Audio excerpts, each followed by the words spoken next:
I have to be very intentional about my own mental health, my own boundaries that I create, because you're right. I have held very significant positions over my career. That comes with a whole lot of pressure. And I'll be honest, there have been times in my professional life where I've not been very good at that. And it does impact my well-being. And I've learned over the years what those symptoms look like for me. And so when my stress levels or my dysregulation starts to impact my ability to have a good night's sleep, those are indicators for me of I'm not doing a very good job of taking care of myself. Hi, everyone. Welcome back to Prevention Pioneers. My name is Laura Coons. I am your host. We are excited today to have Jason Richmond as our guest. Jason is a veteran in the employee benefits space. He is also a clinician. He has worked for a lot of the top companies in the space. He has so much wisdom to share. I'm sure some great stories as well. So welcome, Jason. Thank you. Thanks for having me. I'm very excited about this conversation. Absolutely. Been excited to have you, especially because you're from the Midwest. And I feel like there's a lot to be said about that. And Jason, I mean, don't you agree that I'm from the Midwest as well, when two Midwesterners meet, there's just something that happens? There's a little bit of synergy there, just really is. Growing up, landlocked in the middle of the country, it absolutely does create a bit of connectedness, I would say. You, Ohio, me, Indiana, right? So, we share a border. Oh my goodness. And I never thought of it that way. We're all kind of hanging on, clinging on to each other for hope and inspiration, landlocked there. And I never thought of it that way, but it's also, I feel like Midwesterners are so nice for the most part, just more welcoming. What is that, do you think? It's really interesting. I'm not really sure. I guess what I would say is that it's largely, at least historically, had been an agricultural based, area, right? So if you think about like the farming community and the synergies around, helping your fellow farmer, whether it was, building a building that you needed to build or getting crops in, or everyone pitches in, everyone's in this together. I think the Midwest has, sort of grown up that way. And as a result, the culture of the Midwest is absolutely one that's friendly and genuinely nice. Yeah. I mean, in Minnesota, they say it's Minnesota nice. And that's a real thing. Like if you Yeah. work with someone from Minnesota, they're genuinely just really nice people. And I think the Midwest breeds that. Yeah, that's really well said, the community aspect. Yes, that's what. That is very true. Because my husband and I are both born and raised in Cincinnati, and we've lived in South Florida for 17 years. Now, we found a pocket of South Florida in the Jupiter area that reminds us of Midwest. It's but it's the community. It's Yes. that, it's the cul-de-sacs, it's the catching lightning bugs with the neighbors, it's all, and that happens in other parts of the country. One other thing that I always think is interesting about the Midwest, someone told me this years ago, we have a accent neutral dialect. Have you ever heard that before? Like, we have no accent. I feel that way 100% and would say that that's true. I've had others from other parts of the country who would say, "Oh no, our area is new." Totally. No, it's not. So I'm self-aware enough to say that maybe there is an accent and I'm just not willing to hear it, right? But Oh, true. when I hear like people on TV or newscasters who have zero accent, I'm like, they must be from the Midwest. Oh my gosh, it's so true. Yeah, there's something even with, I think, newscaster recruiting. They recruit them from the Midwest because of the neutral dialect. That's hilarious, though. You're right. Other parts of the country. There are parts, though, our parent companies in Philadelphia, they're proud of their accent there. They're like, Yes. you're from Delco. Like, you're from, that's what they say. It's like this Delaware County accent that they're so proud of. Anyway, so one of the things that, other than being from the Midwest, that I feel like we immediately bonded on was our love for preventative mental health. 100%. Well, Yeah. And then when I learned, because I think it was first you kind of mentioning how you appreciate what we're doing at Spirence, it's similar to what you guys are doing at Kindly Human. You have, a mission. And I should mention, so Jason is the Chief Growth Officer of Kindly Human. I mentioned a little bit about his background, but they're a great company. Check them out. I'm sure we'll talk about them on the podcast. But they're also a preventative mental health company for employers. And so when Jason and I met, we were talking about this shared passion and how it's a growing movement in healthcare in general, right? So, Yeah. but you've been into this for a while, preventative mental health. Yeah, it's been a really interesting journey, when I think about it, because I am a clinician, practiced for a dozen years. I did outpatient therapy for a dozen years for the most part. And so I've been a part of the system, delivering, clinical care for a significant period of time. And so you would think that, and I would say even early in my career, it was that in my mind was the solution. Like that's how we were going to help people. That's how we were going to solve, sort of mental dysregulation, let's call it. Yeah. That was it. It was through therapy. That was sort of the answer as I was training and practicing. As I matured in the field, I started recognizing that, gosh, we were getting to people way too late in their symptom development. By Yeah. the time they made it to therapy, their problems were pretty advanced. The issues that they were dealing with, they had been dealing with for a very long time. And so, as a part of my growth and my maturity in the field, I started recognizing, wow, if we could reach people earlier in that process, we could save so much heartache, so much work that is required to then undo, those years of suffering. If we could get to them earlier, we could give them the tools and the resources that they need to start self-regulating, to start that Mm. process earlier, that we would be so much more effective. And that has really defined my journey over the last, I would say, 7 or 8 years of this 30-year career in this space has really been to focus on how do we push our field further upstream of symptom development? How do we start engaging people earlier in this process so that we're much more proactive and preventative, Mhm. much like the physical well-being has become. Well, exactly. It's kind of like this movement is creeping up as the physical well-being preventative health movement is taking off. And of all the people that you're talking to people every day too, but you really stood out to me as a thought leader in this. And I think because you articulate it so well because of your multifaceted lens as a clinician, and talk a little more about as a private practice clinician, because I've been told this by other clinicians and even some of our content contributors at Spirence, you don't really have time in those therapy sessions to do the educational piece that can actually be the thing that shifts it for somebody. Agreed. I would agree with what you've heard, right? It's really hard in that setting to do that preventative work, because by the time people get to you, that work is less effective. Right now, Yeah. you need a clinical intervention. You need a treatment plan. You need a process that's going to help you resolve whatever it is that's brought you in.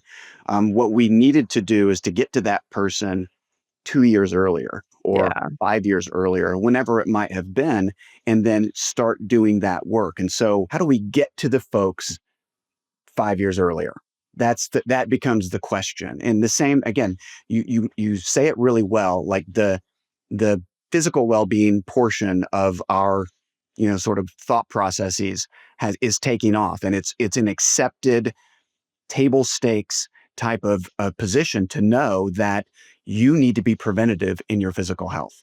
I'm sure that you exercise on a regular basis and that you think about nutrition and sleep, and social connectedness, right? All of these things that we know will help you down the road in your physical well-being, right? Like we know those Yeah. things, and we all do that stuff. It's like you don't even have to convince people that you should be doing these things Yeah. to help your older self be in better physical condition. it's the same concept with our mental well-being, and we just haven't embraced it yet, in the same way. And I feel like that's part of my mission. It's been part of my professional journey. To your Yeah. point of, I don't do individual therapy anymore, at least not, on a outpatient, paid basis. I think I probably help some of my coworkers occasionally, Yeah. Your friends that reach out for advice. Yeah, totally. but I'm not officially in practice anymore.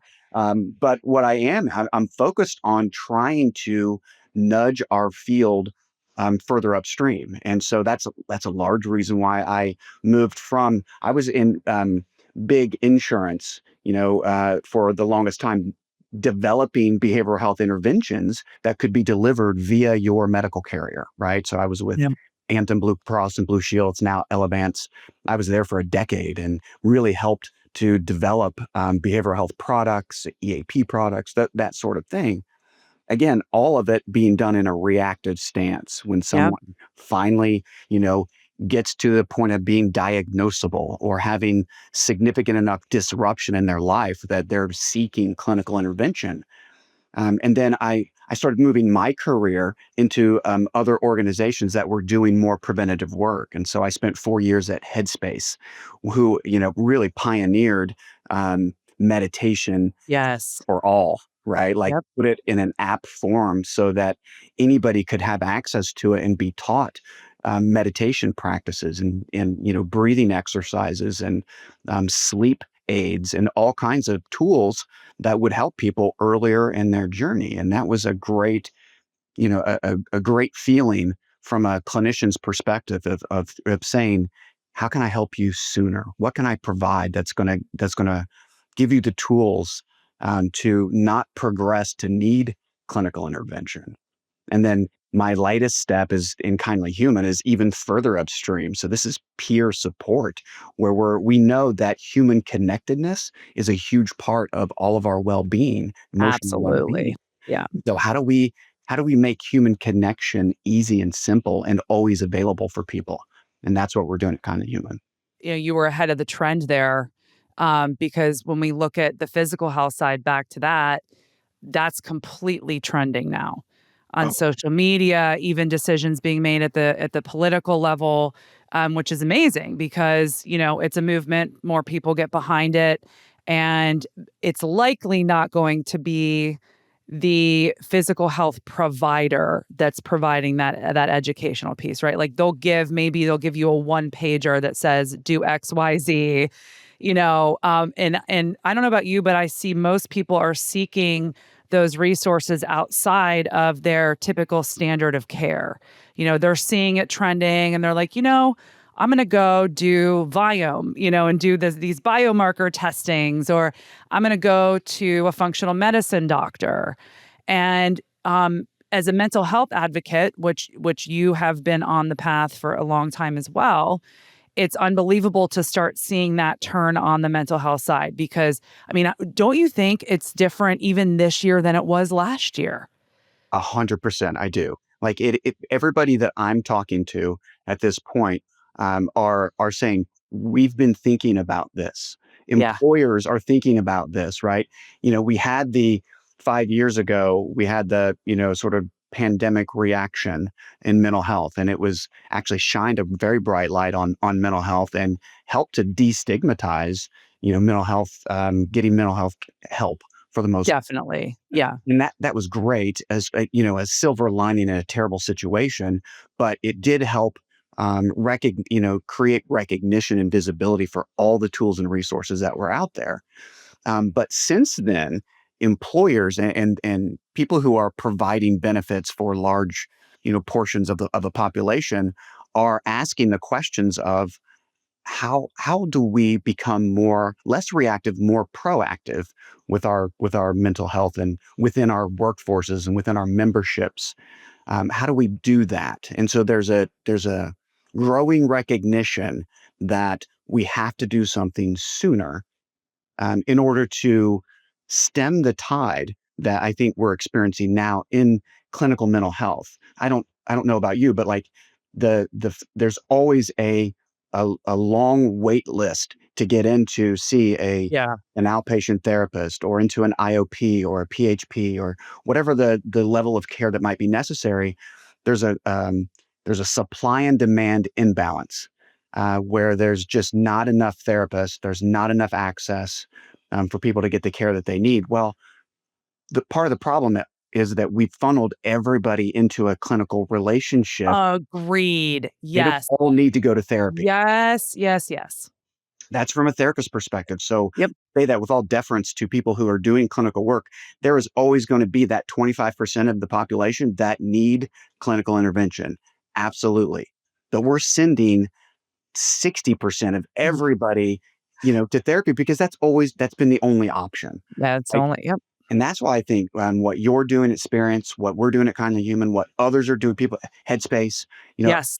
what others are doing to say, gosh, how do we reach people sooner with the right tools at the right time? That's helping um, to make sure that those 25% that do need clinical care can get access to it. We're not over flooding the clinicians with just everybody. We're just going to send the people who need to see them to them. Oh gosh. Well, that I have multiple things to say on that.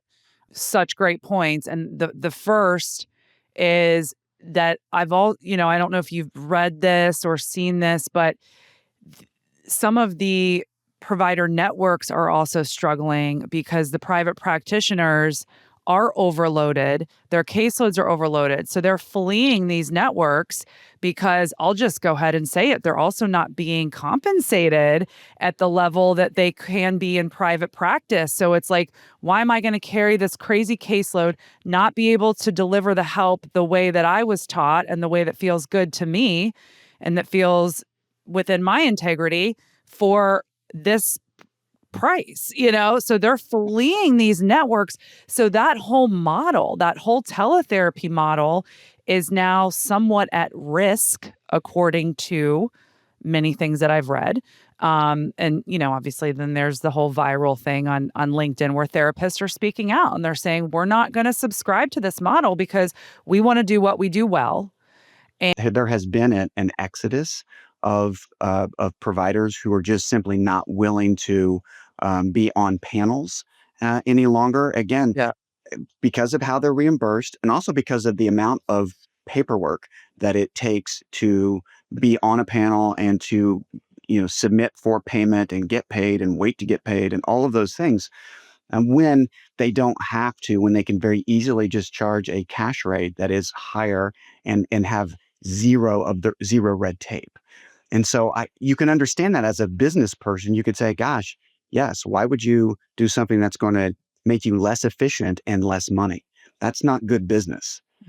Now, the problem is that it limits access to folks who need to use their insurance in order to have a more affordable experience. Right. Not everybody can afford to pay out of pocket for at a premium rate for therapy, and so you create sort of a have and have not based on socioeconomic status of people who can afford to do this. And so those people who aren't taking insurance or aren't taking Medicaid or Medicare or others, they're limiting access for a certain portion of the population. And that's a problem. Even though I understand the business sense for someone, it is a problem because you are limiting access. And clinicians struggle with that. They struggle with, Yeah. gosh, I need to open a portion of my book Absolutely. so that I'm Yeah. taking care of a broader portion of the population. And I Yeah. think that's important. And a lot do that. I think you nailed it though, Jason, of a potential solution to this is really focusing on that 75% and helping them understand that they're in that 75% and what that means and the opportunities available to them to stay well while they're in that 75%, because you're right, we're putting 60%, pushing that into that 25% bucket, We are. and that's what is creating this exodus and this accessibility issue. And one of the things we talk about all the time here, is resilience and the need to build that in today's society. There's always been a need for it. Today's society, though, you have technology, you have all of these factors. The pace is very fast. And so the train is going at the fastest speed it's ever gone. And you have people on that train, at times myself being one of them saying, whoa, I can't tolerate this pace. So it's learning to tolerate that pace, because you can't just jump off the train. It's the deal. It's the reality today. So, how do we help people build skills, resiliency skills, increase their capacity to manage life on life's terms, That's right. That's and that's that 75%. It is. It is. And resilience is really the key to all of it. We talk about having um, stress management, right? Or how do you alleviate stress in your life? Well, that's not realistic. You're always going to have stress in your life. There are always going to be issues that are pressing on you. That's just the normal part of life. Right. The goal is to be able to manage that in a way that is congruent with how you want to manage it. And that's what we're trying to accomplish through building resilience, to your point, and providing tools and resources to people to help them do so. Technology has helped us a ton with that. Yeah. Platforms like yours or ours or digital tools or apps, other things that make it very easy, within the palm of your hand, the ability to have a meaningful interaction with someone in real time in the moment that you need it. That's great. We didn't have, this kind of access in years past, and so technology has definitely helped. It's also part of the problem, right? That we're Yeah. always on, we're always connected, we're always distracted, and increasing the amount of pressure that's coming our way because of technology. But building that resilience and being able to find what works for you is the key to all of that. Like what are the things that you can do that are going to help you when life throws you that curveball, Yep. when it's a really tough day or week or month? What tools are at the ready for you? And when you're in the midst of that increased pressure or that dysregulation, that's not the time to try to figure it out. The time to figure it out is when things are going well and you can build those tools, practice, build that muscle so that when life does become difficult, you have that tool at the ready. Mental health challenges make up 10% of workplace healthcare costs and lead to billions in lost productivity each year. Traditional employee assistance programs were created to help address these challenges. However, they are often underutilized because they are focused on reactive solutions instead of proactive solutions. That's why we created Spirence, to prioritize mental wellness in order to prevent mental illness. Spirence's science-backed platform offers an extensive and continually growing library of mental health courses, crafted and delivered by clinical experts. The platform also features live events, interactive coaching, on-demand support tools, and dedicated support for managers. Our approach results in over 800% higher utilization than traditional EAPs. The world is moving towards proactive care, and Spirence is leading the way. Spirence, the future of workplace mental health.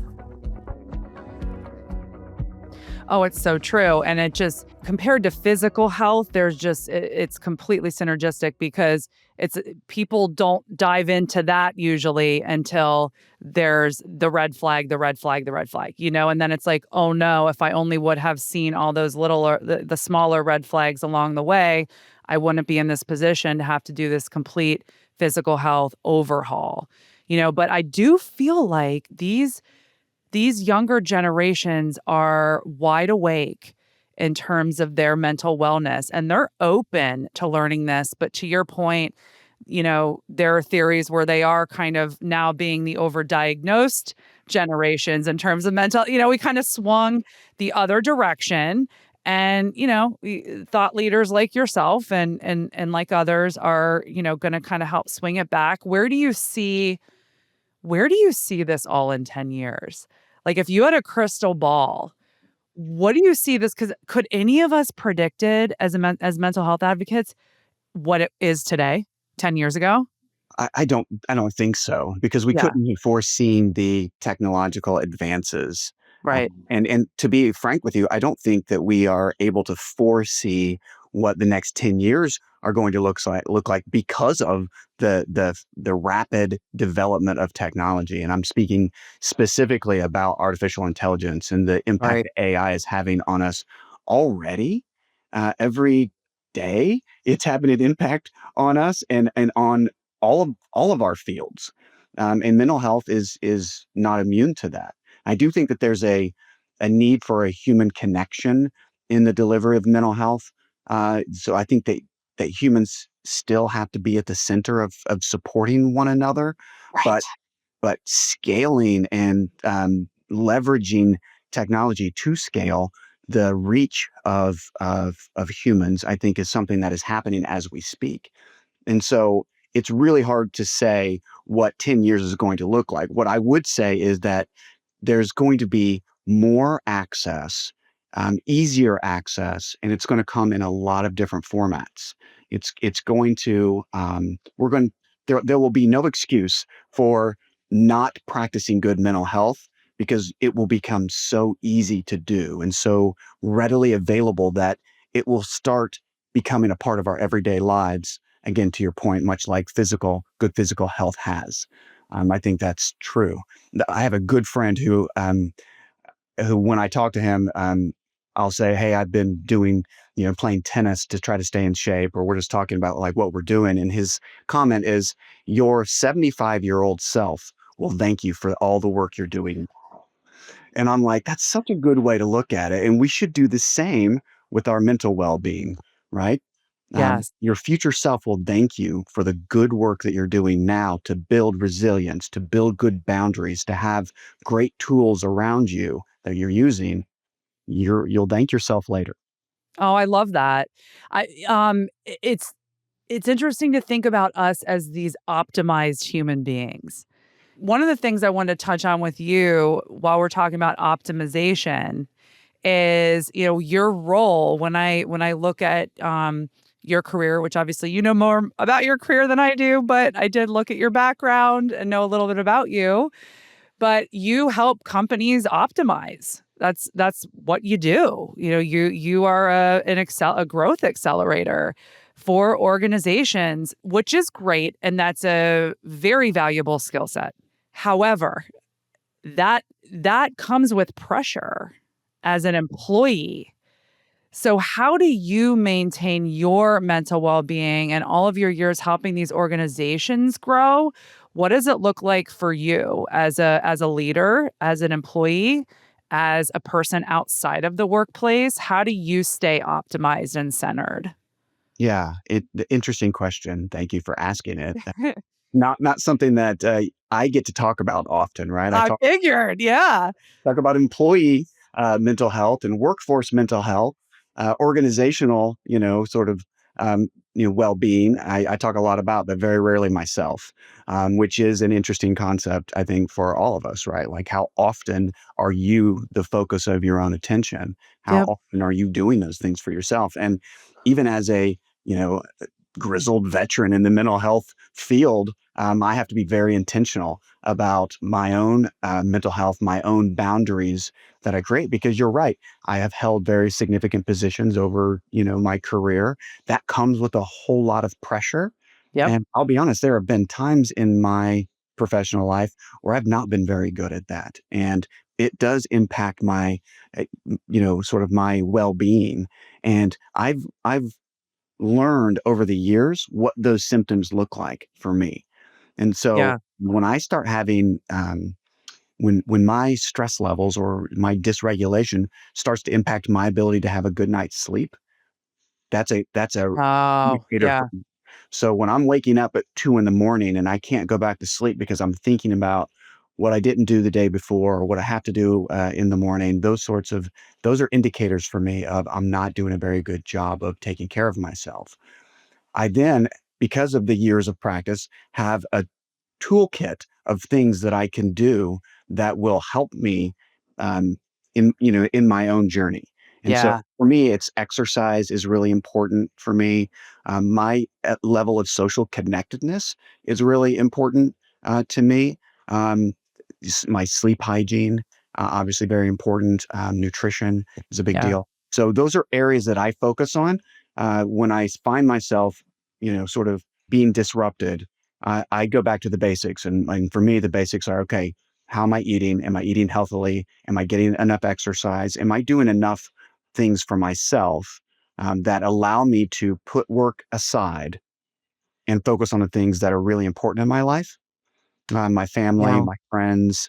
I love to play tennis. So, like, it's a passion of mine. And so, am I able to do those things and do them fully without being distracted? And that's the boundary that I have to create that allows me to do that. And so those are areas of my life that I focus on when I find myself burning out, and it has helped, and that has been a journey for me. Again, was not good at that in my Yeah. early 30s. Struggled a lot as I was climbing a ladder and feeling the pressures of those things. I now have a little bit of a more mature um, perspective on those things. Now, I have several colleagues, not at Spirence, but in the industry that are struggling, for example, with physical health things now that came about from stress. Yes. Because it's you're not always, like, to your point, aware of what that looks like for you when you're on the road to burnout. And it is nice to see. It's one thing, like, when there's a focus on burnout and people are talking about it. It's another thing when employers actually start to do something about it. And, I know I've worked in organizations in the past where culture has been a top focus. And those are always the cultures that, as top performers, if you're a top performer, they're great to work in because it's motivational to be seen as a human, as a whole human. If you're a top performer, you're putting enough pressure on yourself. It doesn't need to come from the KPIs. You have your own KPIs. You've got every day you're holding yourself to a standard that's probably unrealistic to even achieve. So having that a culture that's human centered is great for top performers. Why do you think so many companies, and I'm just going to say it, aren't focused on that, yet still are just blown away by their lack of performance? Like, there is so much data that shows the correlation there. If you just care about your people, if you just and can provide them with tools, education, to your point, outlets, connection, Mhm. that your organization will thrive.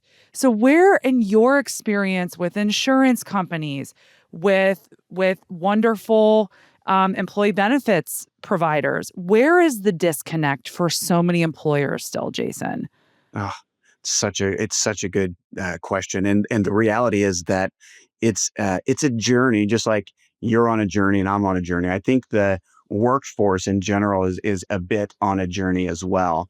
Yeah. It's because we have always been bottom line focused, and as companies have always focused on sort of the financial wellness of their companies. That's the central focus. And when that is at the core of everything that you do and believe in, it permeates throughout the organization at every level, from the top down. At every level, that becomes the thing that's most important. And it requires a shift. I'm not suggesting that companies shouldn't be bottom line focused. Of course, you have to be, but there's Yeah. a balance there. There's a balance that says it's our purpose is more than just making a profit. Our purpose is doing so in a way that creates an awesome environment for the workforce, and that's important as well. That starts at the very top and permeates throughout an organization as well. So the companies that I work with that I've seen that do it exceedingly well are those that have senior leadership buy-in, and senior leadership buy-in that is very visible to the entire organization, and that it's backed up with a consistent drumbeat of this being an important part of our culture. And then that permeates down to the next level of leaders, and then Yeah. all the way down to frontline leaders who are supporting the workforce in that same with that same cultural mindset. then your workforce really feels it because it's at every level. It's a consistent message and it plays out in tangible ways. That becomes that perfect scenario that you're Yeah. describing. And in turn, when you have that, you have happy employees, employees that feel valued, you start to see production and, sort of the productivity of the organization in general increase. And in turn, your bottom line increases, right? So you end up accomplishing both things, but it's really hard to get organizations to focus on something that doesn't have an immediate bottom line focus until it's in place and you see that, kind of play. Yeah, like it's like sports teams are finally getting on board with this too. When you would think that that would be a no-brainer, mind, body, and spirit, but because that's performance focused. Like you're building this sports team, and the performance of those players directly affects the outcome of the season. It's actually like really simple, and I don't see it any different with organizations. The sports analogy is a really good one that we can all kind of relate to, but it applies to all of us. When you are in a better frame of mind, I was going to say headspace, but that's my Yeah, yeah, yeah, yeah. when you are in that really good headspace, you are performing better, and you can see the performance of athletes who have figured out that sort of regulation activity in their own lives. You can see the performance increase. It's true with whatever you're doing for all of us. If I'm going into a stressful meeting, a meeting, let's call it a sales meeting, and it's really an important opportunity for our organization, that can create a lot of angst. And when you go in with that, carrying that angst into that meeting, your performance is going to be impacted by it. But if I can find a way of regulating myself, and I have tools, again, I will do a 1 minute breathing exercise before a Yeah. big meeting. 60 seconds does not take long. I'm practiced at it because I've put some effort into it. Um, I can do that in a hallway in 60 seconds before I walk into a meeting, and it changes my performance in that meeting. That is a tool I use on a regular basis. See, and you learned that somewhere. I did. You learned that somewhere. And that's the thing. I think about it, imagine if you learned that 20 years ago in your career, and all of the stress and all of the, that would have saved just to have those little things, Yes. or even someone to talk to. Like you were talking about managers and how the cultural aspects come from the top. And there are some that do it well, and there are others that, I don't know, like, did you ever have a really good manager that took the time to invest in you and teach you those things Uh, along the way? Like, who's the best boss? You don't have to say who, but like, have you had a good one? Have you had a not good one? And then what was the impact on you? yes. Yes, I've had both. And it is have a huge impact. I Yeah. tell people, people come to me often who are in transitions career wise and want to talk about, sort of where they are, networking and that sort of thing. And I'll always say, listen, um, money, title, responsibilities, those things will come. What you should focus on your next opportunity is, um, do you have a passion for what the organization is doing? Can you get behind it? And what's the culture of the company, and who are you reporting to? Your relationship with your direct manager has a direct correlation to your job satisfaction and happiness. That's what you should be doing. You should be interviewing who you're going to be reporting to make sure that's a good fit. Beyond, and that should be like criteria number one. Absolutely. And again, as someone who has had both good and bad, and I will answer your question, and I'm not dodging it. Uh-huh. um, the best manager that I've ever had, and I will share her name. Dr. Chewy Ewan is her name. Was by far the best manager I've ever had, and I've had good ones in addition to her. But she was a person who took a personal interest in everybody that she came into Oh. contact with. She was interested in who you were as a person and was constantly supporting your balance in your life, constantly interested, genuinely caring, and I worked so hard for her, and she Mm. never had to demand it. All she did was showed a genuine caring interest in who I was as a human being, and it made me want to run through a brick wall for her. To this day, I have not worked for her in 6 or 7 years. To this day, I still get a Christmas gift from her.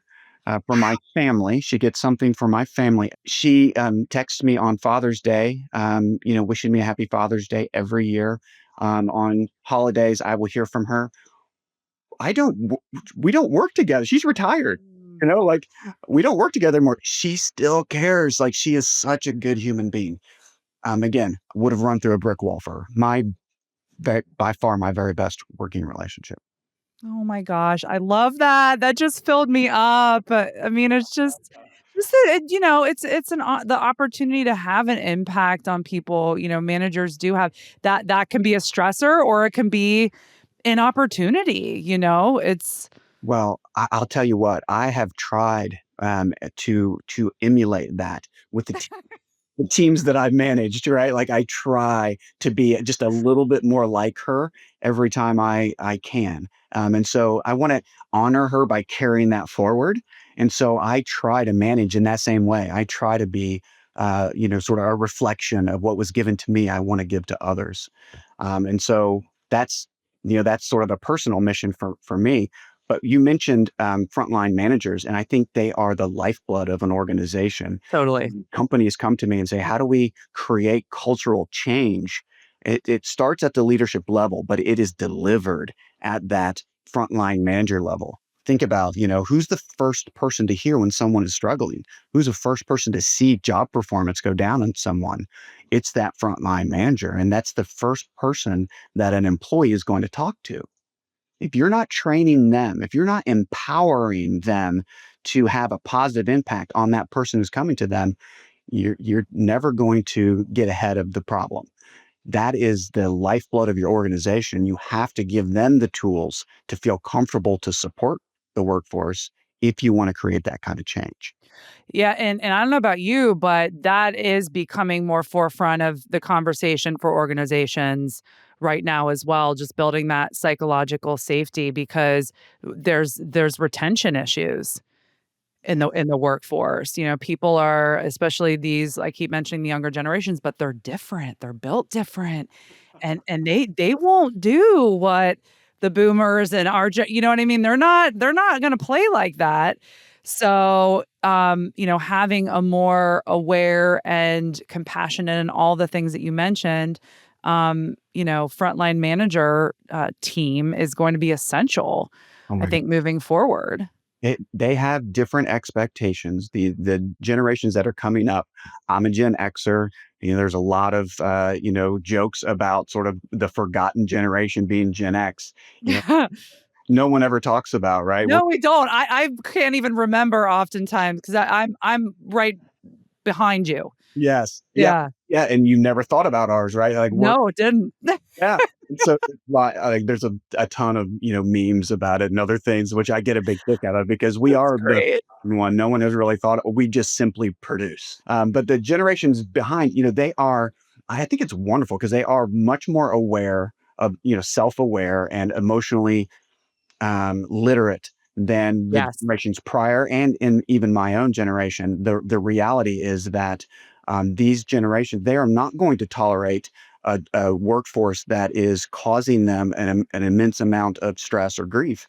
They're going to go find a different job. They are going to do gig work. They are going to become Yes. starting over. You look at resumes and you see, a job after job after job. That used to be a red flag when you were in the hiring process. Now it's an expectation that you see That's so true. you've had a varied experience. You've worked for a lot of different places. That's no longer a downside because they are literally very comfortable moving from place to place. And that has been an evolution, a workforce evolution is simply a reality now. Oh, very well said. And I actually just saw it was on social media somewhere that what's the youngest generation right now. It was a graph of what they want to be in their careers, and there was the largest portion of the graph were influencers. Influencers. I knew it. Yeah. Yeah. Yeah, they want to be which self-expression. It's freedom, Yeah. Yeah. you know? I mean, that term didn't exist, not that long ago, right? That wasn't Yeah. an option. Like, it is being defined as we speak, and it's evolving in real time. And while I think that's very exciting, it creates workforce dynamics that we have never had to face before. I know we laugh. Actually, our first guest on the show, Joe Coughlin, and I were talking about it, and how interesting it is, like the boomer generation managing these other generations, because they didn't have these options. Neither did X. Neither does mine. Yeah. It was just like, this is how you do it. This is, you show up, you work, you retire. And that's just fine. That's just fine. But now we're kind of being exposed to something different. Yeah, and think about that transition, right? That boomer generation, they had pensions, right? Like, you stayed with an organization because that organization was going to take care of you when you retired. Right.